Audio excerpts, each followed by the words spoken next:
Chapter 3. From Preeminence to Decline. As the 19th century progressed, China experienced almost every imaginable shock to its historic image of itself.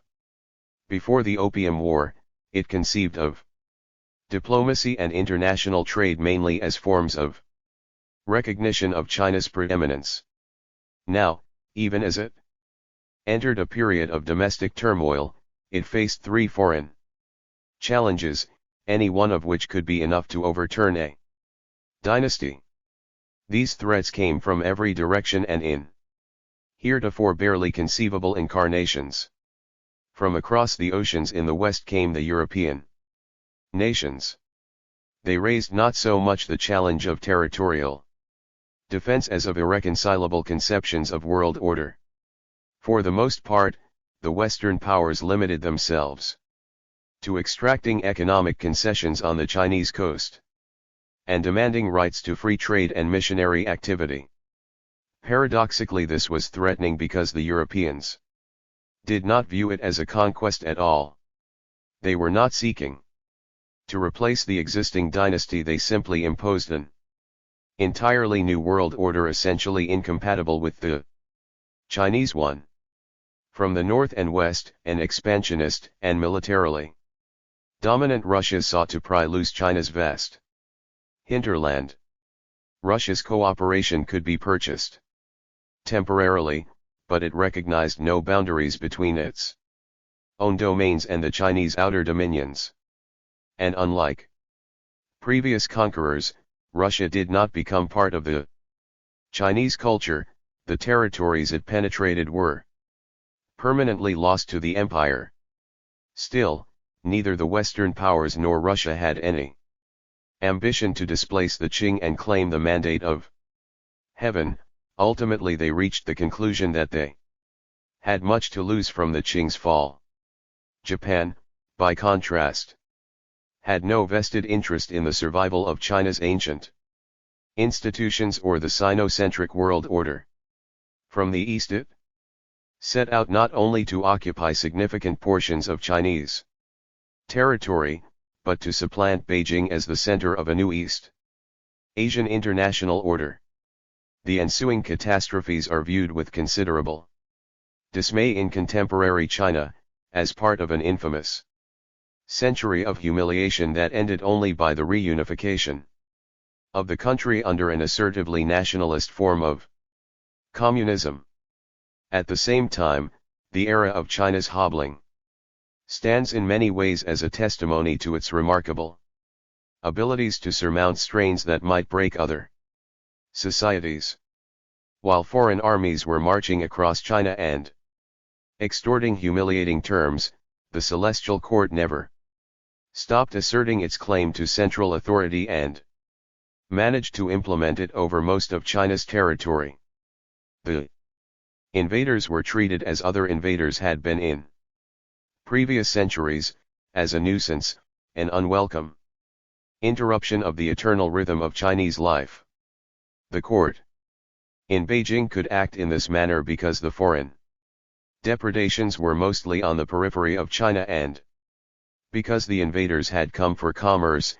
As such, it was in the interest of the invaders that the vast central regions, including most of the population, remain quiescent. The government in Beijing thereby achieved a margin of maneuver. All the exact ions had to be negotiated with the imperial court, which was therefore in a position to play off the invaders against one another. Chinese statesmen played their weak hand with considerable skill and forestalled what could have been an even worse catastrophe. From the point of view of the balance of power, the objective configuration of forces would have suggested the impossibility of China's survival as a unitary, continent-sized state. But with the traditional vision of Chinese preeminence under often violent challenge and the country lashed by waves of colonial depredation and domestic upheaval, China eventually overcame its travails by its own efforts. Through a painful and often humiliating process, China's statesmen in the and preserved the moral and territorial claims of their disintegrating world order. Perhaps most remarkably, they did so using almost entirely traditional methods. A segment of the Qing ruling class wrote eloquent memorials in the classical style about the challenges posed by the West, Russia, and a rising Japan, and the resulting need for China to practice self-strengthening and improve its own technological capabilities. But China's Confucian elite and its generally conservative populace remained deeply ambivalent about such advice.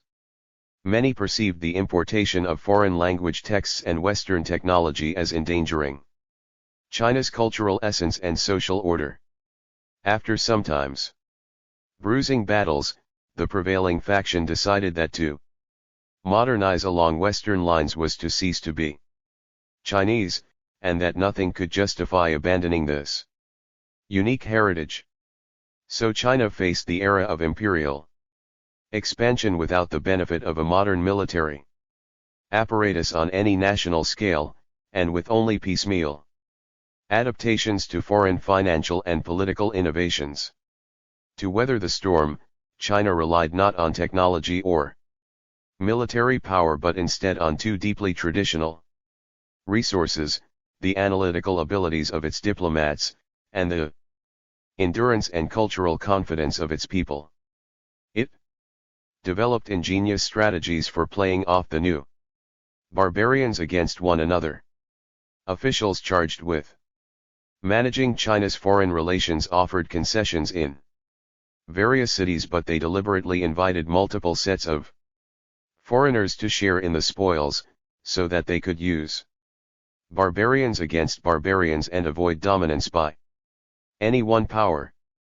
They eventually insisted on scrupulous adherence to the unequal treaties with the West and to foreign principles of international law, not because Chinese officials believed them to be valid, but because such conduct provided a means to circumscribe foreign ambitions. Faced with two potentially overwhelming contenders for dominance in northeast China, and possessing almost no force with which to repulse them, China's diplomats set Russia and Japan against each other, mitigating to some degree the scope and permanence of the encroachments by each of them. In light of the contrast between China's military near impotence and its expansively articulated vision of its world role, the rearguard defense to maintain an independent Chinese government was a remarkable achievement. No victory celebration attended this accomplishment. It was an incomplete, decades-long endeavor marked by numerous reversals and internal opponents, outlasting and occasionally ruining its proponents. This struggle came at considerable cost to the Chinese people, whose patience and endurance served, for neither the first nor the last time, as the ultimate line of defense. But it preserved the ideal of China as a continental reality in charge of its own destiny. With great discipline and self-confidence, it kept the door open for the later era of Chinese resurgence. Wei Yuan's blueprint: using barbarians against barbarians, learning their techniques in navigating the treacherous passage of assaults by the Western European nations with their superior technology, and the new ambitions of both Russia and Japan. China was well served by its cultural cohesion and the extraordinary skill of its diplomats, all the more remarkable in the face of the general obtuseness of the imperial court.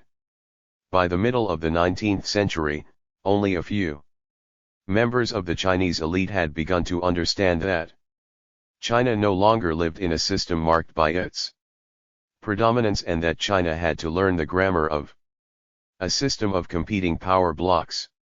One such official was Wei Yuan, 1794–1856, a mid-ranking Confucian mandarin and associate of Lin Zexu, the Guangzhou governor, whose crackdown on the opium trade had triggered British intervention and eventually forced him into exile.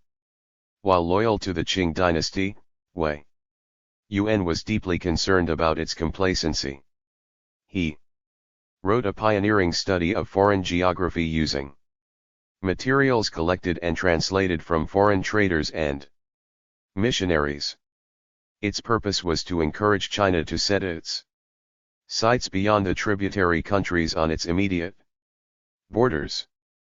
Wei Yuan's 1842 plans for a maritime defense, in essence a study of China's failures in the Opium War, proposed to apply the lessons of European balance of power diplomacy to China's contemporary problems. Recognizing China's material weakness vis-a-vis the foreign powers, a premise that his contemporaries generally did not accept, Wei Yuan proposed methods by which China might gain a margin for maneuver. Wei Yuan proposed a multi-pronged strategy. There are two methods of attacking the barbarians, namely, to stimulate countries unfriendly to the barbarians to make an attack on them, and to learn the superior skills of the barbarians in order to control them. There are two methods of making peace with the barbarians, namely, to let the various trading nations conduct their trade so as to maintain peace with the barbarians, and to support the first treaty of the Opium War so as to maintain international trade. It was a demonstration of the analytical skill of Chinese diplomacy that, faced with a superior foe and potentially escalating demands, it understood that holding fast to even a humiliating treaty set a limit to further exactions. In the meantime, Wei Yuan reviewed the countries that, based on European principles of equilibrium, could conceivably put pressure on Britain. Citing ancient precedents in which the Han, Tang, and early Qing dynasties had managed the ambitions of aggressive tribes, Wei Yuan surveyed the globe, reviewing the enemy countries of which the British barbarians are afraid. Writing as if the slogan "Let barbarians fight barbarians" were self-implementing, Wei Yuan pointed to Russia, France, and America in the west, and the Gurkhas of Nepal, Burma, Siam, Thailand, and Annam, northern Vietnam in the east, as conceivable candidates. Wei Yuan imagined a two-pronged Russian and Gurkha attack on Britain's most distant and poorly defended interests, its Indian Empire, stimulating long-running French and American animosities toward Britain, causing them to attack Britain by sea, was another weapon in Wei Yuan's analysis. It was a highly original solution hampered only by the fact that the Chinese government had not the slightest idea how to implement it. It had only limited knowledge of the potential allied countries in question and no representation in any of their capitals. Wei Yuan came to understand China's limits. In an age of global politics, he asserted, the issue was not that the outer barbarians cannot be used. Rather, we need personnel who are capable of making arrangements with them and who knew their locations and their interrelations of friendship or enmity. Having failed to stop the British advance, Wei Yuan continued, Beijing needed to weaken London's relative position in the world and in China. He came up with another original idea, to invite other barbarians into China and to set up a contest between their greed and Britain's, so that China could emerge as the balancer in effect over the division of its own substance. Wei Yuan continued. Today the British barbarians not only have occupied Hong Kong and accumulated a great deal of wealth as well as a proud face among the other barbarians, but also have opened the ports and cut down the various charges so as to grant favor to other barbarians. Rather than let the British barbarians be good to them in order to enlarge their following, would it not be better for us ourselves to be good to them, in order to get them under control like fingers on the arm? In other words, China should offer concessions to all rapacious nations rather than let Britain exact them and benefit itself by offering to share the spoils with other countries. The mechanism for achieving this objective was the most favored nation principle, that any privilege granted one power should be automatically extended to all others. Time is not neutral. The benefit of Wei Yuan's subtle maneuvers would have to be measured by China's ability to arm itself using the superior techniques of the barbarians. China, Wei Yuan advised, should bring Western craftsmen to Canton from France or the United States to take charge of building ships and making arms. Wei Yuan summed up the new strategy with the proposition that before the peace settlement, it behooves us to use barbarians against barbarians. After the settlement, it is proper for us to learn their superior techniques in order to control them. Though initially dismissive of calls for technological modernization, the Celestial Court did adopt the strategy of adhering to the letter of the Opium War treaties in order to establish a ceiling on Western demands. It would, a leading official later wrote, act according to the treaties and not allow the foreigners to go even slightly beyond them. Thus, Chinese officials should be sincere and amicable but quietly try to keep them in line. The erosion of authority, domestic upheavals and the challenge of foreign encroachments. The Western treaty powers, of course, had no intention of being kept in line, and in the aftermath of the Qing-Pottinger negotiations, a new gap in expectations began to appear. For the Chinese court, the treaties were a temporary concession to barbarian force, to be followed to the degree necessary but never voluntarily broadened. For the West, the treaties were the beginning of a long-term process by which China would be steadily drawn into Western norms of political and economic exchange. But what the West conceived of as a process of enlightenment was seen by some in China as a philosophical assault. This is why the Chinese refused to submit to foreign demands to broaden the treaties to include free trade throughout China and permanent diplomatic representation in the Chinese capital. Beijing understood, despite its extremely limited knowledge about the West, that the combination of the foreigner's superior force, unfettered foreign activity within China, and multiple Western missions in Beijing would seriously undermine the assumptions of the Chinese world order. Once China became a normal state, it would lose its historic unique moral authority. It would simply be another weak country beset by invaders.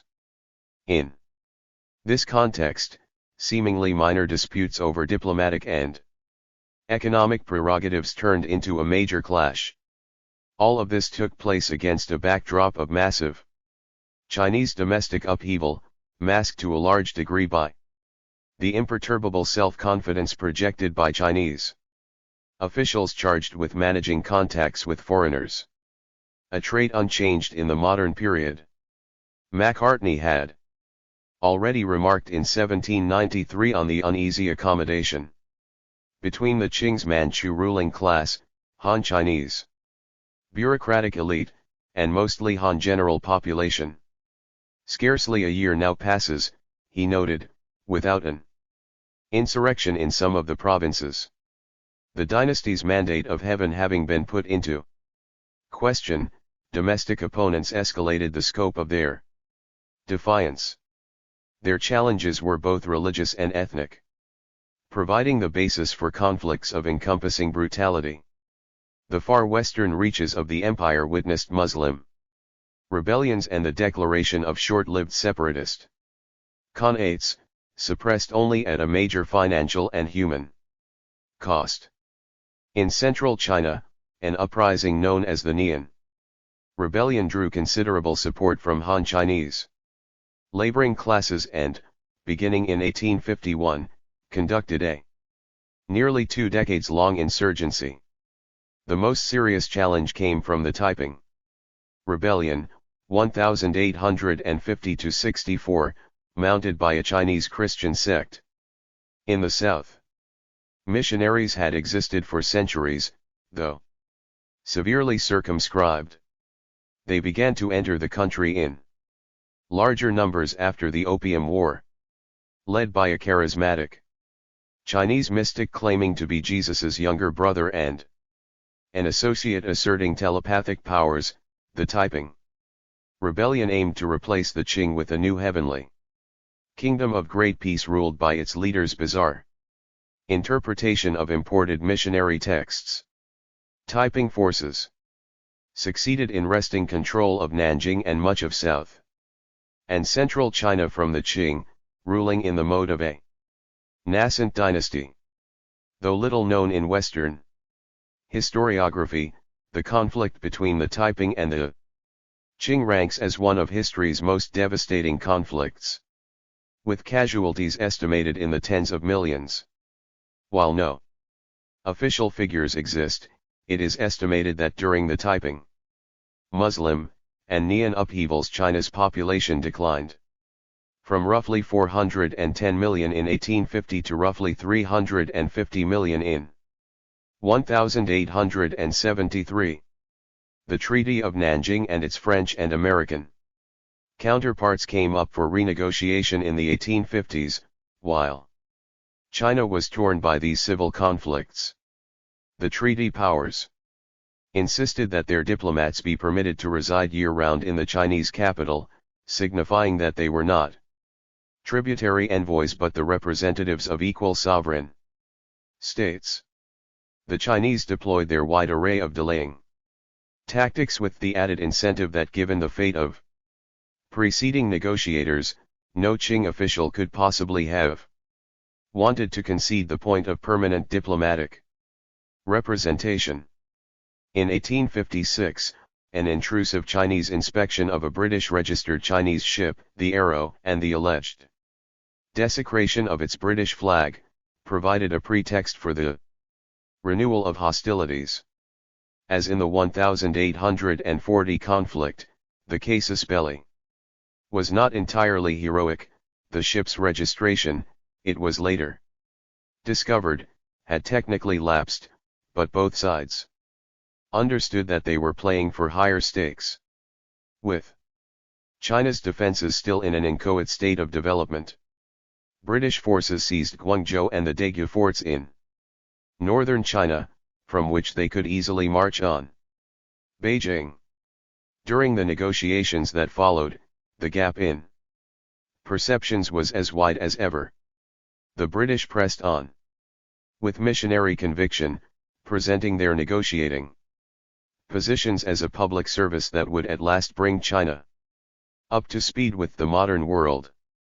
Thus London's assistant negotiator Horatio Lay summed up the prevailing Western view: diplomatic representation will be for your good as well as ours, as you will surely see. The medicine may be unpleasant but the after effects will be grand.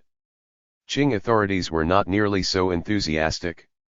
They acceded to the treaty terms only after a flurry of anguished internal communications between the imperial court and its negotiator and another British threat to march on Beijing. The centerpiece of the resulting 1858 Treaty of Tianjin was the concession that London had sought in vain for over 6 decades: the right to a permanent embassy in Beijing. The treaty further permitted foreign travel on the Yangtze River, opened additional treaty ports to Western trade, and protected Chinese Christian converts and Western proselytizing in China, a prospect particularly difficult for the Qing given the Taiping Rebellion. The French and Americans concluded their own treaties on similar terms. Under their most favored nation clauses, the treaty powers now applied their attention to establishing resident embassies in a clearly unwelcoming capital. In May 1859, Britain's new envoy, Frederick Bruce, arrived in China to exchange ratifications of the treaty that would grant him the right to take up residence in Beijing. Finding the main river route to the capital blocked with chains and spikes, he ordered a contingent of British Marines to clear the obstacles. But Chinese forces shocked Bruce's party by opening fire from the newly fortified Daegu forts. The ensuing battle resulted in 519 British troops killed and 456 wounded. It was the first Chinese victory in battle against modern Western forces, and shattered, at least temporarily, the image of Chinese military impotence. Yet it could only stall the British ambassador's advance temporarily. Palmerston dispatched Lord Elgin to lead a joint British and French march on Beijing, with orders to occupy the capital and bring the emperor to reason. As retaliation for the Daegu repulse and a symbolic show of Western power, Elgin ordered the burning of the emperor's summer palace, destroying invaluable art treasures in the process, an act still resented in China a century and a half later. China's 70-year campaign of resistance against Western norms of interstate relations had now reached undeniable crisis. Efforts at diplomatic delay had run their course. Force had been met with superior force. Barbarian claims of sovereign equality, once dismissed in Beijing as risible, shaded into ominous demonstrations of military dominance. Foreign armies occupied China's capital and enforced the Western interpretation of political equality and ambassadorial privileges. At this point, another claimant to China's patrimony stepped into the fray. By 1860, the Russians had been represented in Beijing for over 150 years with an ecclesiastical mission. They were the only European country permitted to establish a residence. Russia's interests had, in some ways, trailed those of the other European powers. It had gained all the benefits extended to the treaty powers, without joining the British in the periodic exercises of force. On the other hand, Moscow's overall objective went much further than religious proselytizing or commerce along the coast. It perceived in the Qing's decline an opportunity to dismember the Chinese Empire and reattach its outer dominions to Russia. It set its sights in particular on the lightly administered and ambiguously demarcated expanses of Manchuria, the Manchu heartland in northeast China, Mongolia, the then quasi-autonomous tribal steppe at China's north, and Xinjiang, the expanse of mountains and deserts in the far west, then populated mostly by Muslim peoples. To that end, Russia had moved gradually and deliberately to expand its presence along these inland frontiers, poaching the loyalties of local princes through offers of rank and material benefit, underscored by a menacing cavalry. At the moment of China's maximum peril, Moscow surfaced as a colonial power, offering to mediate in the 1860 conflict, which was, in fact, a way of threatening to intervene. Artful, others might argue duplicitous. Diplomacy was underpinned by the implicit threat of force. Count Nikolai Ignatieff, the Tsar's brilliant and devious young plenipotentiary in Beijing, managed to convince the Chinese court that only Russia could secure the evacuation of the Western occupying powers from the Chinese capital, and to convince the Western powers that only Russia could secure Chinese compliance with the treaties. Having facilitated the Anglo-French march on Beijing with detailed maps and intelligence, Ignatieff turned and convinced the occupying forces that with the approaching winter the Baihe, the river route in and out of Beijing, would freeze, leaving them surrounded by hostile Chinese mobs.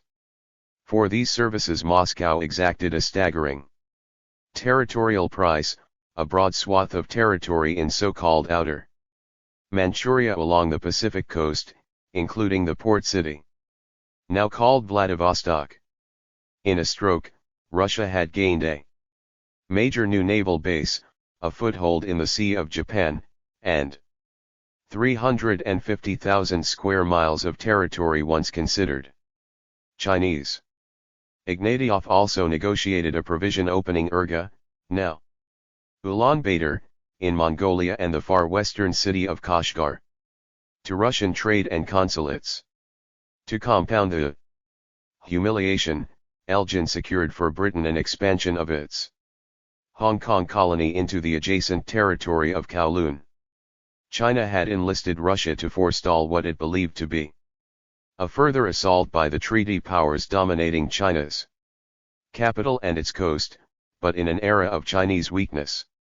Using barbarians against barbarians was not without its costs.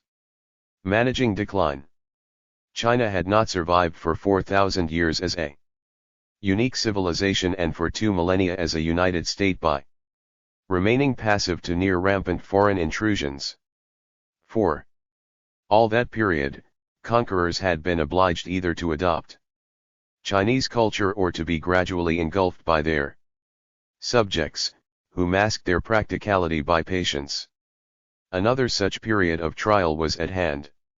In the aftermath of the 1860 conflict, the emperor and the court faction that had urged resistance to the British mission fled the capital.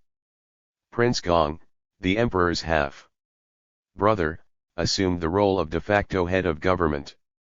Having negotiated the conclusion of hostilities, Prince Gong summed up, in a memorial to the emperor in 1861, the appalling strategic choices.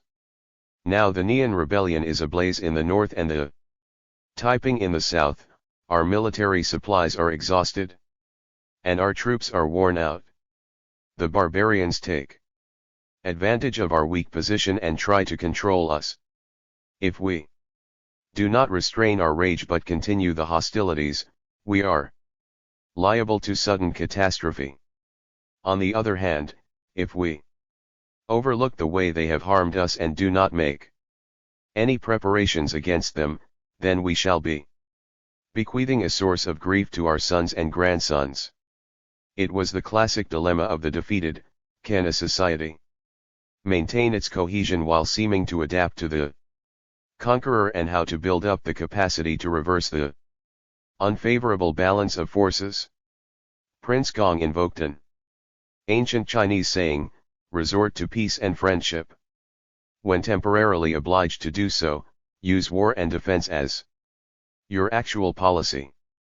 Since no grand resolution was available, the Gong Memorial established a priority among the dangers, in effect based on the principle of defeating the near barbarians with the assistance of the far barbarians. It was a classical Chinese strategy that would be revisited roughly 100 years later by Mao. The Gong Memorial demonstrated great geopolitical acumen in its assessment of the kind of threat represented by the various invaders. Despite the imminent and actual threat from Britain, the Gong Memorial put Britain last in the order of the long-range danger to the cohesion of the Chinese state, and Russia first. Both the Taiping and Nian are gaining victories and constitute an organic disease. Russia, with her territory adjoining ours, aiming to nibble away our territory like a silk worm, may be considered a threat at our bosom. As to England, her purpose is to trade, but she acts violently, without regard for human decency. If she is not kept within limits, we shall not be able to stand on our feet. Hence she may be compared to an affliction of our limbs. Therefore we should suppress the Taiping and Nian first, get the Russians under control next, and attend to the British last. To accomplish his long-range aims toward the foreign powers, Prince Gong proposed the establishment of a new government office, an embryonic foreign ministry to manage affairs with the Western powers and analyze foreign newspapers for information on developments beyond China's borders.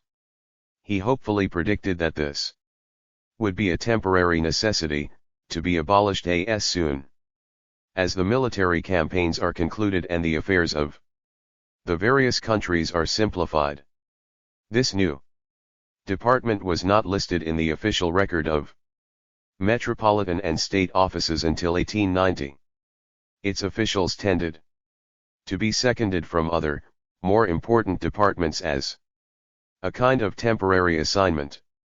They were rotated frequently. Though some of its cities were occupied by foreign forces, China treated foreign policy as a temporary expedient rather than a permanent feature of China's future. The new ministry's full name was the Zhongli Shiwu Office for the General Management of the Affairs of All Nations, an ambiguous phrasing open to the interpretation that China was not engaging in diplomacy with foreign peoples at all, but rather ordering their affairs as part of its universal empire.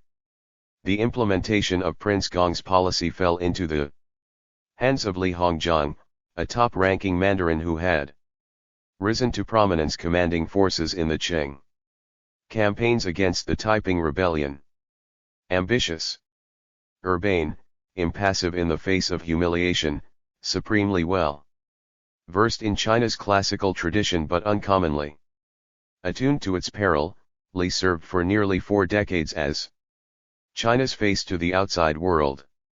He cast himself as the intermediary between the foreign powers' insistent demands for territorial and economic concessions and the Chinese court's expansive claims of political superiority.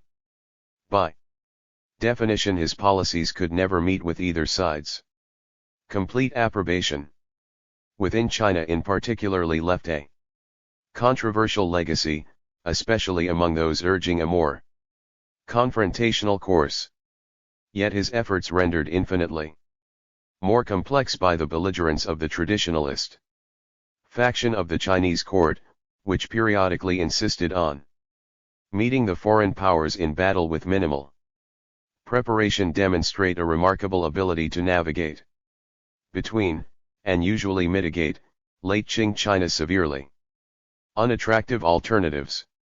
Li made his reputation in crisis, emerging as an expert in military affairs and barbarian management during China's mid-century rebellions. In 1862 Li was sent to administer the wealthy eastern province of Jiangsu, where he found its main cities besieged by Taiping rebels but secured by Western-led armies determined to defend their new commercial privileges. Applying the maxims of the Gong Memorandum, Li allied himself with and established himself as the ultimate authority over the Western forces, in order to destroy their common foe. During what was effectively a joint Chinese-Western counterinsurgency campaign, Li forged a working relationship with Charles Chinese Gordon, the famous British adventurer later killed by the Mahdi in the siege of Khartoum in the Sudan. Li and Gordon eventually fell out when Li ordered the execution of captured rebel leaders to whom Gordon had promised clemency. With the Taiping threat quelled in 1864, Li was promoted to a series of increasingly prominent positions, emerging as China's de facto foreign minister and the chief negotiator in its frequent foreign crises. The representative of a society under siege by vastly more powerful countries and significantly different cultures has 2 choices. He can attempt to close the cultural gap, adopt the manners of the militarily stronger and thereby reduce the pressures resulting from the temptation to discriminate against the culturally strange. Or he can insist on the validity of his own culture by flaunting its special characteristics and gain respect for the strength of its convictions. In the 19th century, Japanese leaders took the first course, aided by the fact that when they encountered the West, their country was already well on the way to industrialization and had demonstrated its social cohesion. Li, representing a country racked by rebellion for whose defeat he needed foreign help, did not have that option. Nor would he have shed his Confucian provenance, whatever the benefits of such a course.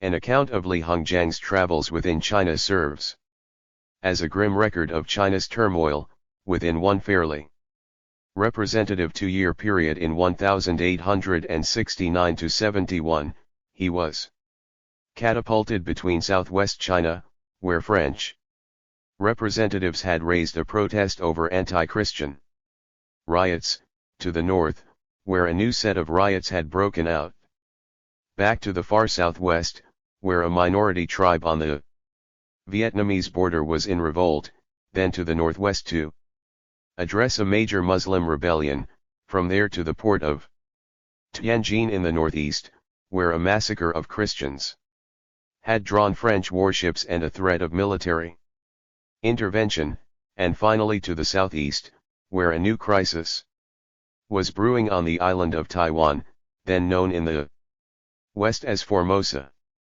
Li cut a distinctive figure on a diplomatic stage, dominated by Western-defined codes of conduct.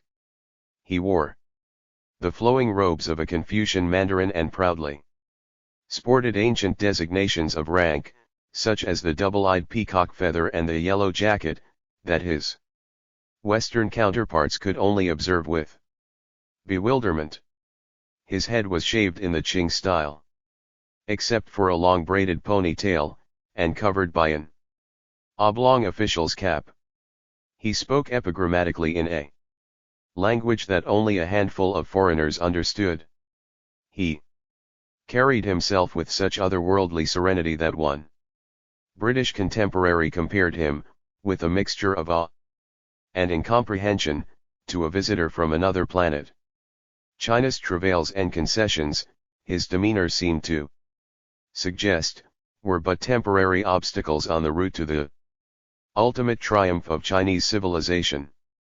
His mentor, Zheng Qiaoban, a top-ranking Confucian scholar and veteran commander of the Taiping campaigns, had advised Li in 1862 how to use the basic Confucian value of self-restraint as a diplomatic tool, in your association with foreigners. Your manner and deportment should not be too lofty, and you should have a slightly vague, casual appearance.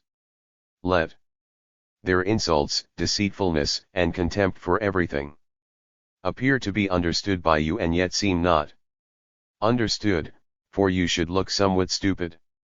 Like every other Chinese high official of his era, Li believed in the superiority of China's moral values and the justness of its traditional imperial prerogatives. Where he differed was less in his assessment of China's superiority than in his diagnosis that it lacked, for the time being, a material or military basis. Having studied Western weaponry during the Taiping conflict and sought out information on foreign economic trends, he realized that China was falling dangerously out of phase with the rest of the world. As he warned the emperor in a bluntly worded 1872 policy memorial, to live today and still say reject the barbarians and drive them out of our territory is certainly superficial and absurd talk. They are daily producing their weapons to strive with us for supremacy and victory, pitting their superior techniques against our inadequacies. Li had reached a conclusion similar to Wei Yuan's, though by now the problem of reform was exponentially more urgent than in Wei Yuan's time. Thus Li warned, the present situation is one in which, externally, it is necessary for us to be harmonious with the barbarians, and internally, it is necessary for us to reform our institutions. If we remain conservative, without making any change, the nation will be daily reduced and weakened. Now all the foreign countries are having one reform after another, and progressing every day like the ascending of steam. Only China continues to preserve her traditional institutions so cautiously that even though she be ruined and extinguished, the conservatives will not regret it.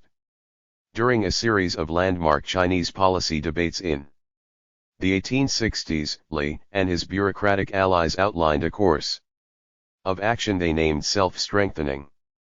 In 1863 memorandum, Li took as his starting point, and as a means of softening the blow for his imperial readership, that everything in China's civil and military system is far superior to that in the West. Only in firearms is it absolutely impossible to catch up with them. But in light of its recent catastrophes, Li counseled, China's elite could no longer afford to look down on foreign innovations, sneering at the sharp weapons of foreign countries as things produced by strange techniques and tricky craft, which they consider it unnecessary to learn. What China needed was firearms, steamships, and heavy machinery, as well as the knowledge and the techniques to produce them. In order to enhance Chinese capacity to study foreign texts and blueprints and converse with foreign experts. Texts and blueprints and converse with foreign experts. Young Chinese needed to be trained in foreign languages. An undertaking heretofore dismissed as unnecessary, since all foreigners presumably aspired to become Chinese. Li argued that China should open schools in its major cities including its capital, which it had fought so long to safeguard from foreign influence, to teach foreign languages and engineering techniques. Li framed the project as a challenge: are Chinese wisdom and intelligence inferior to those of Westerners? If we have really mastered the Western languages and, in turn, teach one another, then all their clever techniques of steamships and firearms can be gradually and thoroughly learned. Prince Gong struck a similar note in an 1866 proposal, urging that the emperor support the study of Western scientific innovations. What we desire is that our students shall get to the bottom of these subjects.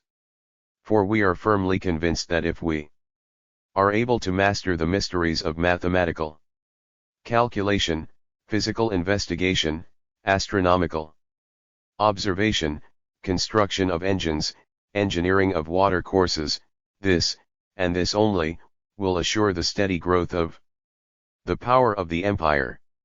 China needed to open up to the outside world and to learn from countries heretofore considered vassals and barbarians, first to strengthen its traditional structure and then to regain its preeminence. This would have been a heroic task had the Chinese court been unified behind Prince Gong's foreign policy concept and Li Hongjiang's execution of it. In fact, a vast gulf separated these more outward-looking officials from the more insular traditionalist faction. The latter adhered to the classical view that China had nothing to learn from foreigners, as given voice by the ancient philosopher Mencius in Confucius's era. I have heard of men using the doctrines of our great land to change barbarians, but I have never yet heard of any being changed by the barbarians. In the same vein, Warren, the chancellor of the prestigious Hanlin Academy of Confucian Scholarship, assailed Prince Gong's plans to hire foreign instructors in Chinese schools. The foundation of an empire rests on propriety and righteousness, not on schemes and stratagems. Its roots lie in the hearts of men, not skills and crafts. Now, for the sake of a trivial knack, we are to honor barbarians as our masters. The empire is vast and abundant in human talents. If astronomy and mathematics must be studied, there are bound to be some Chinese who are well versed in them. The belief in China's self-sufficiency represented the combined experience of millennia. Yet it supplied no answer to how China was to confront its immediate peril, especially how to catch up with Western technology. Many of China's top-ranking officials still seemed to assume that the solution to China's foreign problems lay in executing or exiling its negotiators. Li Hongzhang was stripped of his rank in disgrace 3 times while Beijing challenged the foreign powers, but each time he was recalled because his opponents could find no better alternative than to rely on his diplomatic skills to solve the crises they had generated. Torn between the compulsions of a weak state and the claims of a universal empire, China's reforms proceeded haltingly. Eventually a palace coup forced the abdication of a reform-leaning emperor and returned the traditionalists, headed by the Empress Dowager Cixi, to a predominant position. In the absence of fundamental internal modernization and reform, China's diplomats were, in effect, asked to limit the damage to China's territorial integrity and to stem further erosions in its sovereignty, without being supplied the means to alter China's basic weakness. They were to gain time without a plan for using the time they gained. And nowhere was this challenge more acute than in the rise of a new entrant into the balance of power in Northeast Asia, a rapidly industrializing Japan. The challenge of Japan. Unlike most of China's neighbors, Japan had for centuries resisted incorporation into the Sino-centric world order. Situated on an archipelago some 100 miles off the Asian mainland at the closest crossing, Japan long cultivated its traditions and distinctive culture in isolation. Possessed of ethnic and linguistic near homogeneity and an official ideology that stressed the Japanese peoples. An official ideology that stressed the Japanese peoples' divine ancestry, Japan nurtured an almost religious commitment to its unique identity. At the apex of Japan's society and its own world order stood the Japanese emperor, a figure conceived, like the Chinese Son of Heaven, as an intermediary between the human and the divine. Taken literally, Japan's traditional political philosophy posited that Japanese emperors were deities descended from the sun goddess, who gave birth to the first emperor and endowed his descendants with an eternal right to rule. Thus Japan, like China, conceived of itself as far more than an ordinary state. The title emperor itself insistently displayed on Japanese diplomatic dispatches to the Chinese court was a direct challenge to the Chinese world order. In China's cosmology, mankind had only one emperor, and his throne was in China. If Chinese exceptionalism represented the claims of a universal empire, Japanese exceptionalism sprang from the insecurities of an island nation borrowing heavily from its neighbor, but fearful of being dominated by it. The Chinese sense of uniqueness asserted that China was the one true civilization, and invited barbarians to the Middle Kingdom to come and be transformed.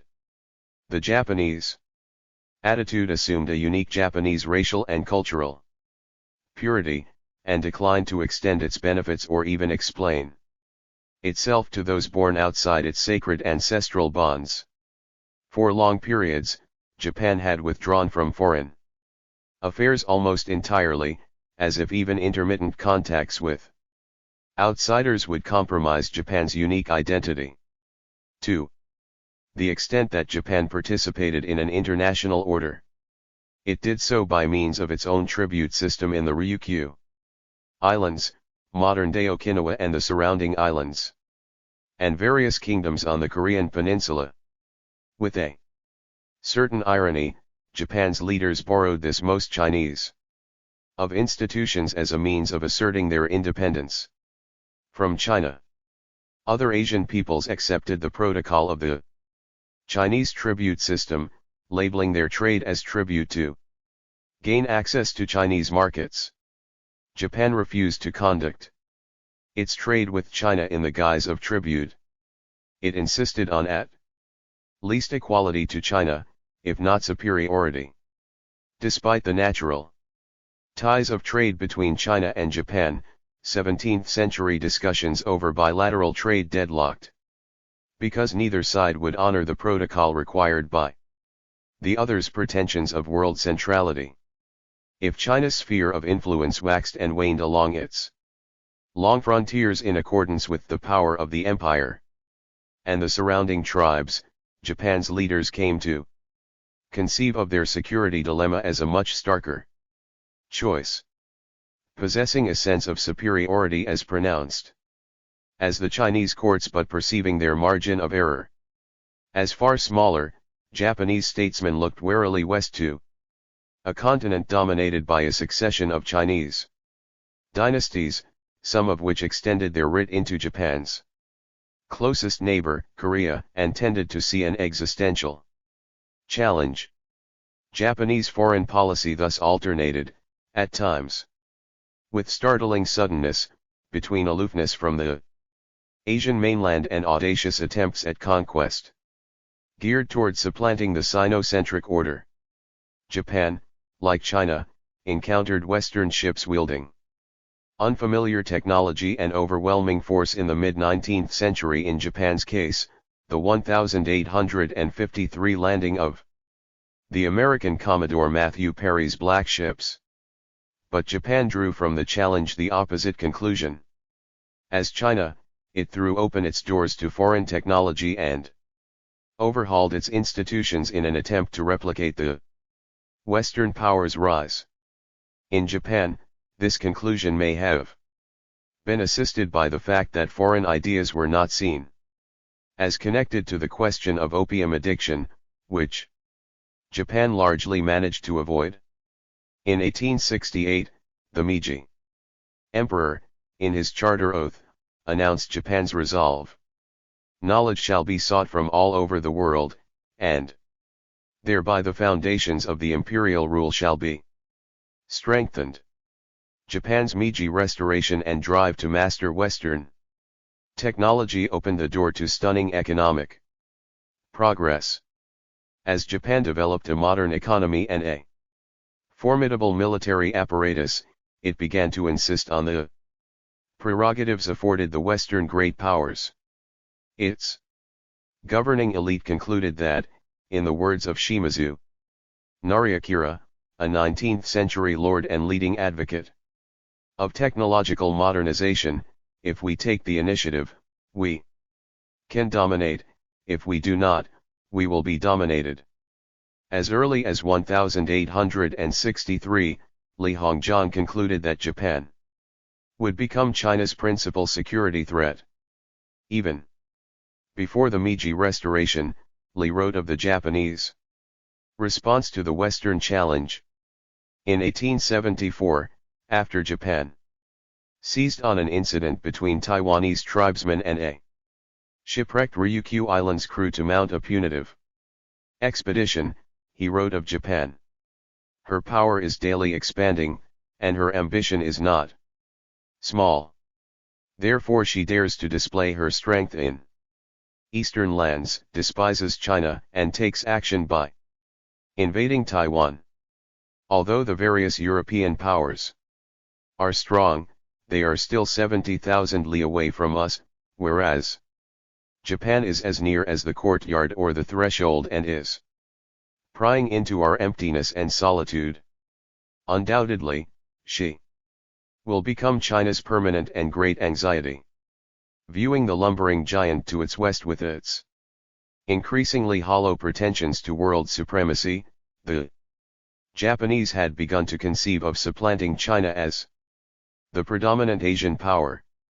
The struggle between these competing claims came to a head in a country at the intersection of its larger neighbor's ambitions: Korea. The Chinese Empire was extensive but not intrusive. It demanded tribute and the recognition of the emperors. Suzerainty. But the tribute was more symbolic than suzerainty. But the tribute was more symbolic than substantive, and suzerainty was exercised in a way that allowed for autonomy almost indistinguishable from independence. By the 19th century, the fiercely independent Koreans had reached a practical accommodation with the Chinese giant to their north and west. Korea was technically a tributary state, and Korean kings regularly sent tribute to Beijing. Korea had adopted Confucian moral codes and Chinese written characters for formal correspondence. Beijing, in turn, had a strong interest in developments on the peninsula, whose geographic position established it as a potential invasion corridor to China from the sea. Korea played in some ways a mirror image role in Japan's conception of its strategic imperatives. Japan, too, saw foreign dominance of Korea as a potential threat. The peninsula's position jutting out from the Asian mainland toward Japan had tempted the Mongols to use it as a launching point for two attempted invasions of the Japanese archipelago. Now, with Chinese imperial influence waning, Japan sought to secure a dominant position on the Korean peninsula, and began asserting its own economic and political claims. Throughout the 1870s and 1880s, China and Japan engaged in a series of court intrigues in Seoul, sparring for predominance amongst royal factions. As Korea found itself beset by foreign ambitions, Li Hongjiang advised the Korean rulers to learn from the Chinese experiences with the invaders. It was to organize a competition among potential colonizers by inviting them in. In October 1879, potential colonizers by inviting them in. In October 1879, letter to a high Korean official, Lee counseled that Korea should seek a supporter among the far barbarians, especially the United States. You may say that the simplest way to avoid trouble would be to shut oneself in and be at peace. Alas, as far as the East is concerned, this is not possible. There is no human agency capable of putting a stop to the expansionist movement of Japan. Has not your government been compelled to inaugurate a new era by making a treaty of commerce with them? As matters stand, therefore, is not our best course to neutralize one poison by another, to set one energy against another? On this basis, Lee proposed that Korea seize every opportunity to establish treaty relations with Western nations, of which you would make use to check Japan. Western trade, he warned, would bring corrupting influences such as opium and Christianity, but in contrast to Japan and Russia, which saw territorial gains, the Western powers' only object would be to trade with your kingdom. The goal should be to balance the dangers from each outside power, allowing none to predominate. Since you are aware of the strength of your adversaries, use all possible means to divide them, go warily, use cunning. Thus will you prove yourselves good strategists. Lee left unstated the Chinese interest in Korea either because he took for granted that Chinese overlordship was not a threat of the same nature as other foreign influences, or because he had concluded that China had no practical means to secure a Korea free from foreign influence. Inevitably, Chinese and Japanese claims to a special relationship with Korea grew incompatible. In 1894, both Japan and China dispatched troops in response to a Korean rebellion. Japan eventually seized the Korean king and installed a pro-Japanese government. Nationalists in both Beijing and Tokyo called for war. Only Japan, however, had the benefit of a modern naval force, funds initially levied for the modernization of the Chinese Navy having been requisitioned for improvements to the Summer Palace. Within hours of the outbreak of war, Japan destroyed China's poorly funded naval forces, the ostensible achievement of decades of self-strengthening. Lee Hongzhang was recalled from one of his periodic forced retirements to go to the Japanese city of Shimonoseki to negotiate a peace treaty, with the almost impossible mission of salvaging Chinese dignity from the military catastrophe. The side that has the upper hand in war often has an incentive to delay a settlement, especially if every passing day improves its bargaining position. This is why Japan had deepened China's humiliation by rejecting a string of proposed Chinese negotiators as having insufficient protocol rank, a deliberate insult to an empire that had heretofore presented its diplomats as embodiments of heavenly prerogatives and therefore outranking all others, whatever their Chinese rank. The terms under discussion at Shimonoseki were a brutal shock to the Chinese vision of preeminence.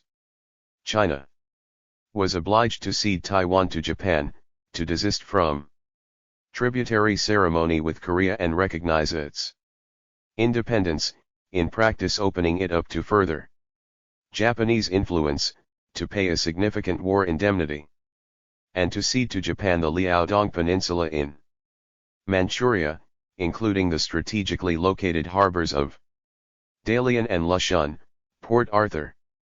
Only a would-be assassin's bullet from a Japanese nationalist spared China an even more demeaning outcome.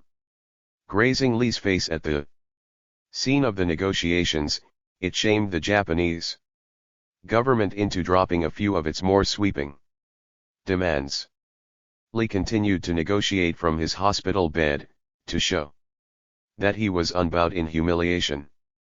His stoicism may have been influenced by the fact that he knew that, even as the negotiations proceeded, Chinese diplomats were approaching other powers with interests in China, in particular Russia, whose expansion to the Pacific had needed to be dealt with by Chinese diplomacy since the end of the 1860 war. Li had foreseen the rivalry of Japan and Russia in Korea and Manchuria, and he had instructed his diplomats, in 1894, to treat Russia with the utmost sensitivity. No sooner had Li returned from Shimonoseki than he secured Moscow's leadership of a triple intervention by Russia, France, and Germany that forced Japan to return the Liaodong Peninsula to China. It was a maneuver with far-reaching consequences. 4. Once again, Moscow practiced its by now well-established interpretation of Sino-Russian friendship. For its services, it extracted special rights in another huge swath of Chinese territory. This time it was subtle enough not to do so outright. Rather, in the wake of the triple intervention, it summoned Li to Moscow to sign a secret treaty containing an ingenious and transparently acquisitive clause, stipulating that in order to guarantee China's security against potential further Japanese attacks, Russia would construct an extension of the Trans-Siberian Railway across Manchuria. In the secret agreement, Moscow pledged not to use the railway as a pretext for the infringement of Chinese territory, or for encroachment on the lawful rights and privileges of His Imperial Majesty, the Emperor of China, which was, however, exactly what Moscow now proceeded to do. Inevitably, once the railway was constructed, Moscow insisted that the territory adjoining it would require Russian forces to protect the investment. Within a few years, Russia had acquired control over the area Japan had been forced to relinquish, and significantly more. It proved to be Li's most controversial legacy. The intervention had forestalled the advances of Japan, at least temporarily, but at the cost of establishing Russia as a dominant influence in Manchuria. The Tsar's establishment of a sphere of influence in Manchuria precipitated a scramble for comparable concessions by all the established powers. Each country responded to the advances of the others. Germany occupied Qingdao in the Shandong Peninsula. France obtained an enclave in Guangdong and solidified its hold over Vietnam. Britain expanded its presence in the new territories across from Hong Kong and acquired a naval base opposite Port Arthur. The strategy of balancing the barbarians had worked to a degree. None had become totally predominant in China. And in that margin, the Beijing government could operate. But the clever maneuver of saving the essence of China by bringing in outside powers to conduct their balance of power machinations on Chinese territory could function in the long run only if China remained strong enough to be taken seriously. And China's claim to central control was disintegrating. Appeasement has become an epithet in the aftermath of the conduct of the Western democracies toward Hitler in the 1930s. But confrontation can be safely pursued only if the weaker is in a position to make its defeat costly beyond the tolerance of the stronger. Otherwise, some degree of conciliation is the only prudent course.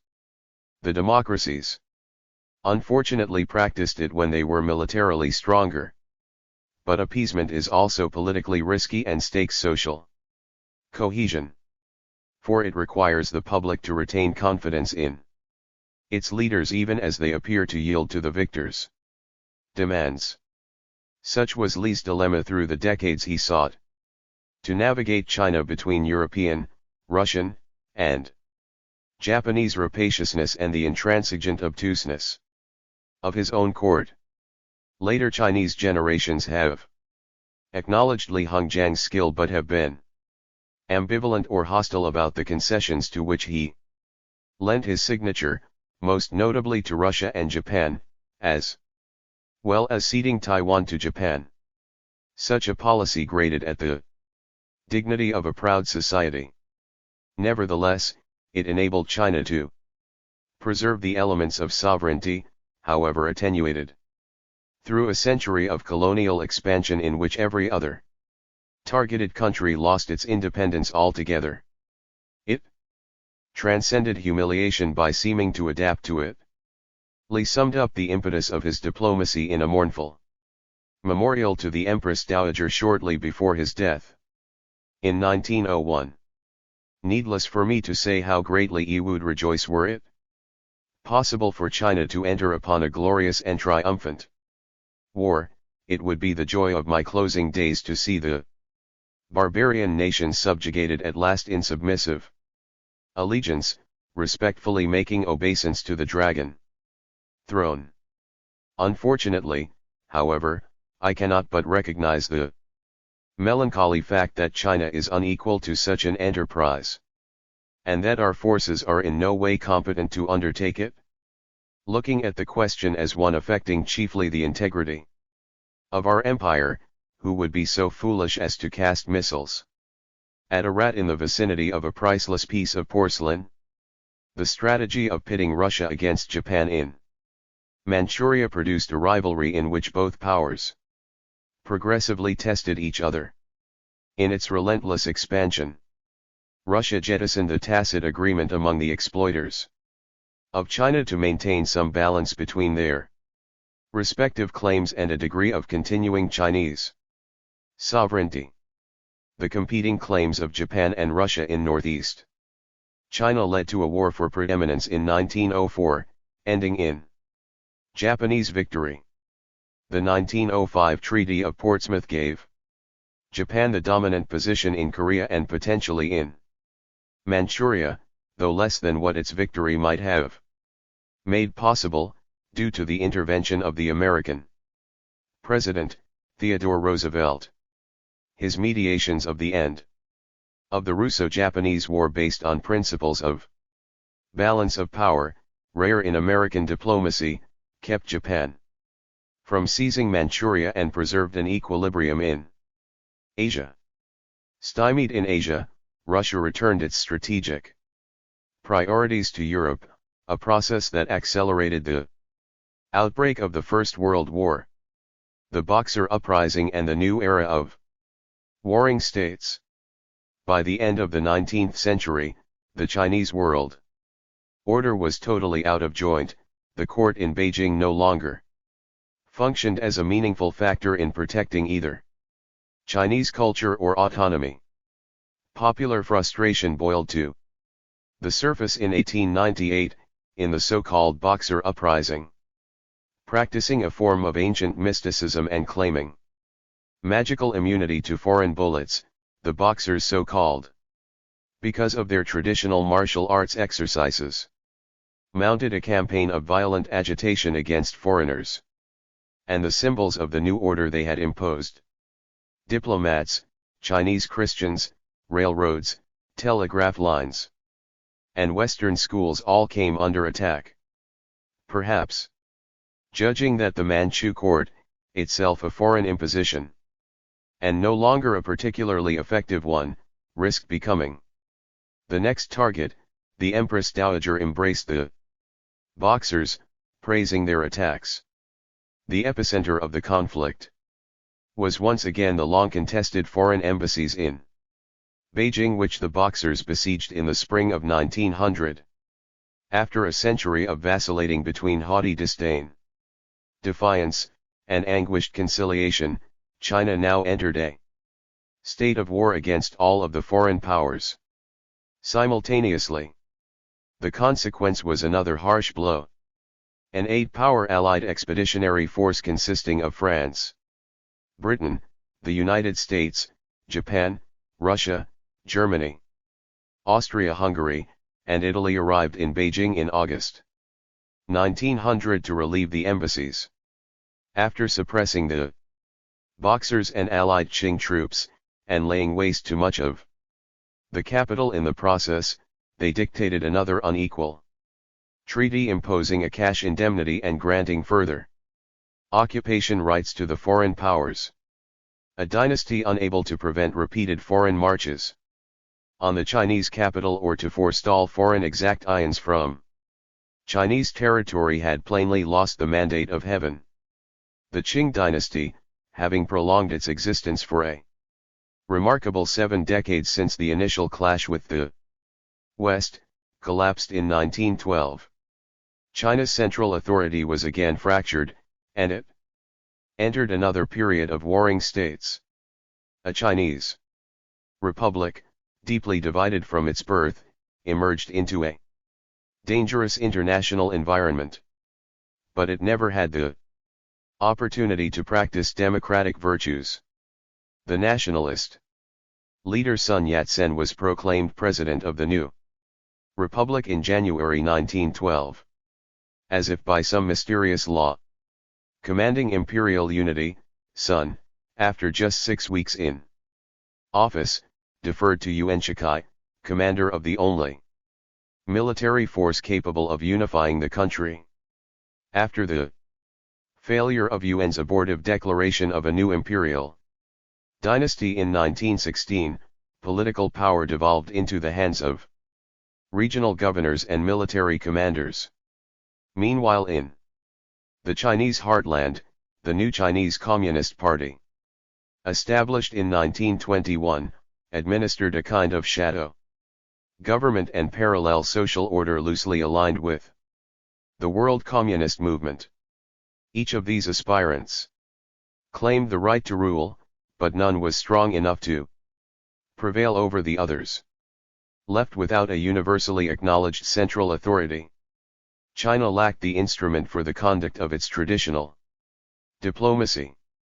By the end of the 1920s, the Nationalist Party, led by Chiang Kai-shek, exercised nominal control over the entirety of the ancient Qing Empire. In practice, however, China's traditional territorial prerogatives were increasingly challenged. Exhausted by their exertions in the war and in a world influenced by Wilsonian principles of self-determination, the Western powers were no longer in a position to extend their spheres of influence in China. They were barely able to sustain them. Russia was consolidating its internal revolution and in no position to undertake further expansion. Germany was deprived of its colonies altogether. Of the former contestants for dominance in China, only one was left, albeit the most dangerous to China's independence, Japan. China was not strong enough to defend itself, and no other country was available to balance Japan militarily. After the defeat of Germany in the First World War, Japan occupied the former German concessions in Shandong. In 1932, Tokyo engineered the creation of a secessionist Japanese-dominated state of Manchukuo in Manchuria. In 1937, it embarked on a program of conquest across much of eastern China. Japan now found itself in the position of previous conquerors. It was difficult enough to conquer such a vast country, it was impossible to administer it without relying on some of its cultural precepts, which Japan, prizing the uniqueness of its own institutions, was never prepared to do. Gradually, its erstwhile partners, the European powers, backed by the United States, began to move into opposition to Japan, first politically and eventually militarily.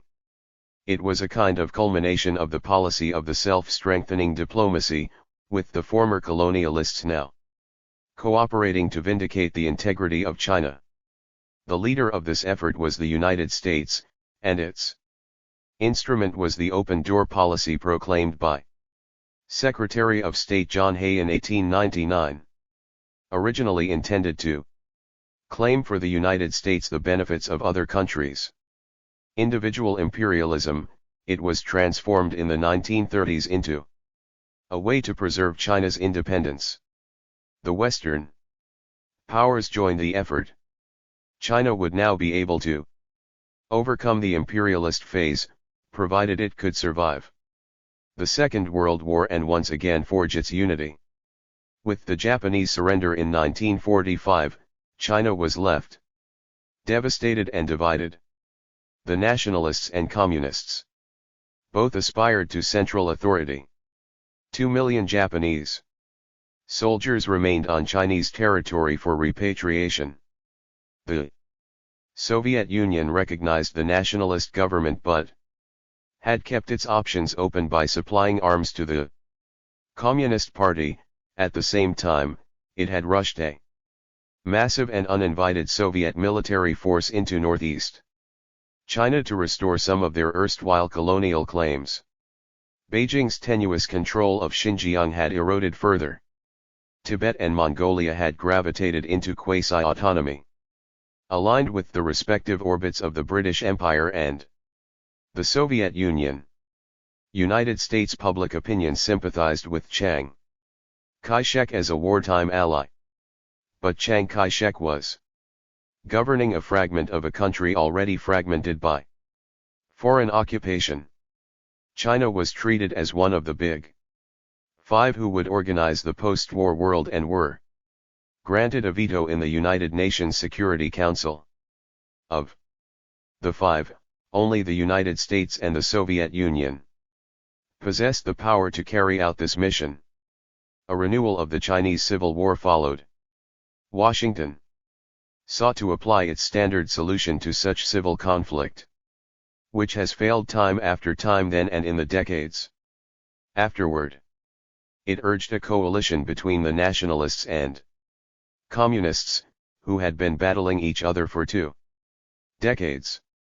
U.S. Ambassador Patrick Hurley convened a meeting between Chiang Kai-shek and Communist Party leader Mao Zedong in September 1945 at Jiang's capital, in Chongqing. Both leaders dutifully attended while preparing for a final showdown. No sooner had the Hurley meeting concluded than the two sides recommenced hostilities. Jiang's nationalist forces opted for a strategy of holding cities, while Mao's guerrilla armies based themselves in the countryside. Each sought to surround the other using Weiqi strategies of encirclement. Amidst clamor for American intervention in support of the nationalists, President Harry Truman sent General George Marshall to China for a year-long effort to encourage the two sides to agree to work together. During that time, the nationalist military position was collapsing. Defeated by the communists on the mainland, nationalist troops retreated to the island of Taiwan in 1949. The nationalists brought with them their military apparatus, political class, and remnants of national authority, including Chinese artistic and cultural treasures from the imperial palace collection. They declared the relocation of the Republic of China's capital to Taipei, and maintained that they would husband their strength and someday return to the mainland. They retained the Chinese seat in the United Nations Security Council. Meanwhile, China was uniting again, under the newly proclaimed People's Republic of China. Communist China launched itself into a new world, in structure, a new dynasty. In substance, a new ideology for the first time in Chinese history. Strategically, it abutted over a dozen neighbors, with open frontiers and inadequate means to deal simultaneously with each potential threat, the same challenge that had confronted Chinese governments throughout history. Overarching all these concerns, the new leaders of China faced the involvement in Asian affairs of the United States, which had emerged from the Second World War as a confident superpower, with second thoughts about its passivity when confronted with the communist victory in the Chinese Civil War. Every statesman needs to balance the experience of the past against the claims of the future. Nowhere was this more true than in the China that Mao and the Communist Party had just taken over.